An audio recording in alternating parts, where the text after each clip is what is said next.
প্রিয় অষ্টম শ্রেণীর শিক্ষার্থীরা, শুভেচ্ছা নিও। আজকে আমি তোমাদের 2025 সালের বিজ্ঞান বিষয়ের নতুন বই থেকে চতুর্থ অধ্যায় উদ্ভিদের বংশবৃদ্ধি এর অনুশীলনী থেকে বহু নির্বাচনী প্রশ্নের সমাধান করে দেব। প্রথমে তোমাদের বলবো, যারা আমার চ্যানেলটি সাবস্ক্রাইব করো নাই তারা আমার চ্যানেলটি সাবস্ক্রাইব করবে এবং আমার সাথে থাকবে। তাহলে চলো আমরা ক্লাস শুরু করি। চতুর্থ অধ্যায় অনুশীলনীর বহু নির্বাচনী প্রশ্ন।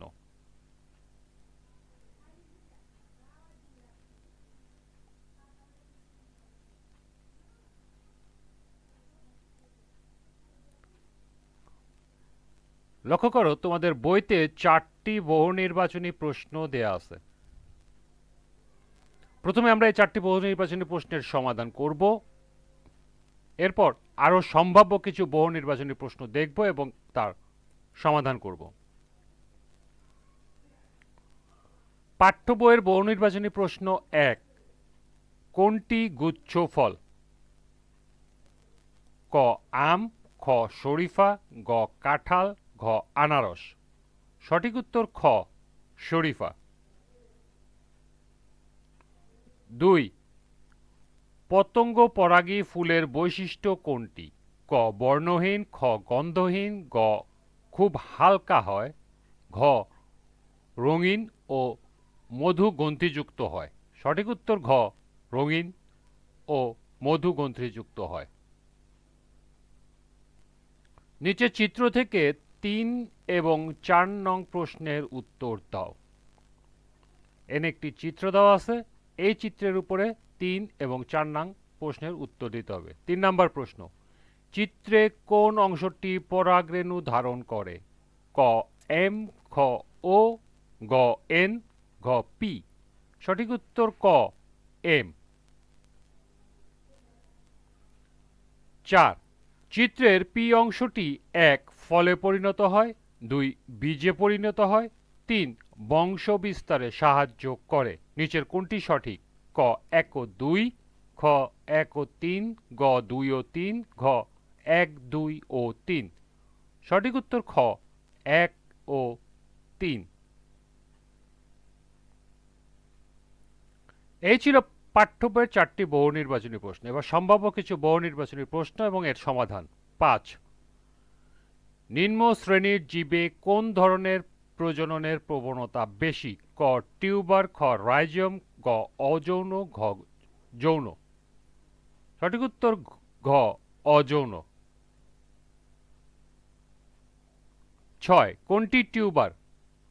ক পেঁয়াজ, খ রসুন, গ আলু, ঘ আদা। সঠিক উত্তর গ আলু। 7, কোনটি রাইজোম? ক পেঁয়াজ, খ রসুন, গ আলু, ঘ আদা। সঠিক উত্তর ঘ আদা। 8, কোনটি অফসেট?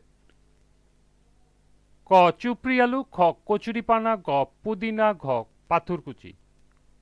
সঠিক উত্তর খ কচুরিপানা।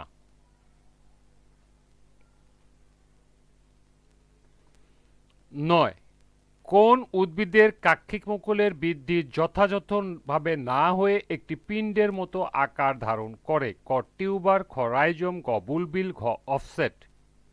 সঠিক উত্তর গ বুলবিল।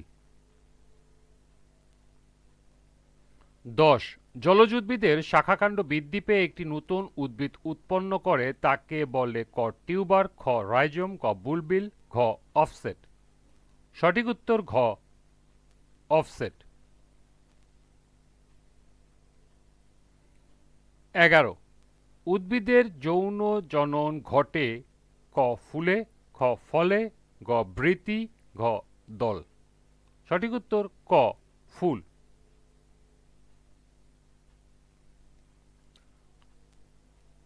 12, ফুলের সবচেয়ে বাইরের স্তবককে বলে? ক পুষ্পাক্ষ, খ পুংকেশর, গ বৃতি, ঘ দল।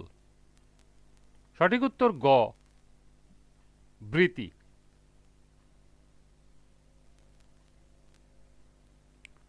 13 কোন অংশ রঙিন হওয়ায় পোকামাকড় ও পশু পাখি আকর্ষণ করে এবং পরাগায়ন নিশ্চিত করে? ক পুষ্পাক্ষ, খ পুংকেশর, গ বৃতি, ঘ দল।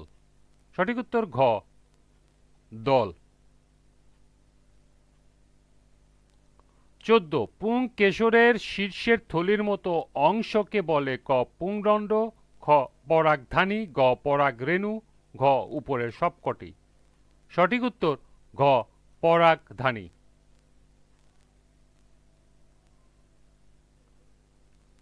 15 গর্ভকোষের ক্ষেত্রে কোনটি সঠিক?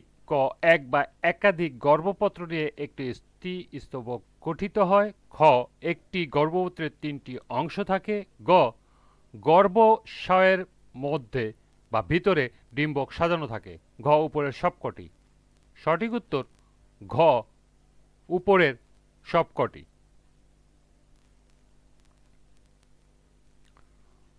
16 একই ফুলে বা একই গাছের দুটি ভিন্ন ফুলের মধ্যে যখন পরাগায়ন ঘটে তখন তাকে বলে?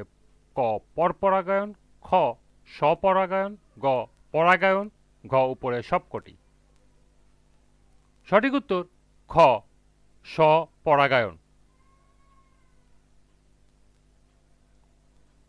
17 পরাগায়নের মাধ্যমগুলোর সাহায্য পেতে নিম্নের কোন ফুলের অভিযোজন সঠিক? ক পতঙ্গরাগী ফুলের অভিযোজন, খ বায়ুপরাগী ফুলের অভিযোজন, গ পানিপরাগী ফুলের অভিযোজন, এবং ঘ উপরের সবগুলো।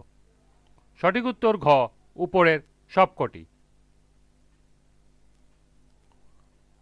18 শুধু গর্ভাশয় ফলে পরিণত হলে তাকে বলে? ক অপ্রকৃত ফল, খ প্রকৃত ফল, গ বীজ, ঘ উপরের সবকটি।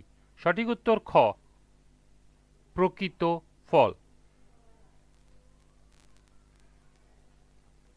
19 ভ্রূণমূলের উপরের অংশকে বলে? ক বীজতক, খ বীজপত্র, গ বীজপত্রাধি কাণ্ড, এবং ঘ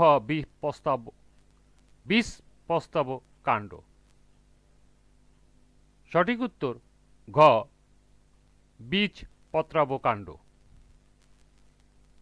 এবং সর্বশেষ 20 বীজপত্র সহ ভ্রূণমুকুল মাটি ভেদ করে উপরে উঠে আসলে তাকে বলে? ক বীজপত্রাধি কাণ্ড, খ বীজপত্রাব কাণ্ড, গ মিতভেদী অঙ্কুরোদ্গম, এবং ঘ মৃদগত অঙ্কুরোদ্গম। সঠিক উত্তর গ মৃদভেদী অঙ্কুরোদ্গম। এই ছিল পাঠ্য বইয়ের 4টি সহ সর্বমোট 20টি সম্ভাব্য বহু নির্বাচনী প্রশ্ন এবং এর সমাধান। এরপর সৃজনশীল প্রশ্ন। আজকের ক্লাসটি এ পর্যন্তই। পরবর্তী ক্লাসে সৃজনশীল প্রশ্নের সমাধান করে দেব। সবাইকে আবারও বলছি, যারা আমার চ্যানেলটি সাবস্ক্রাইব করো নাই তারা আমার চ্যানেলটি সাবস্ক্রাইব করবে এবং আমার সাথে থাকবে। সবাইকে পরবর্তী ক্লাস দেখার আমন্ত্রণ জানিয়ে আজকের মতো আমি এখানেই বিদায় নিচ্ছি। আল্লাহ হাফেজ।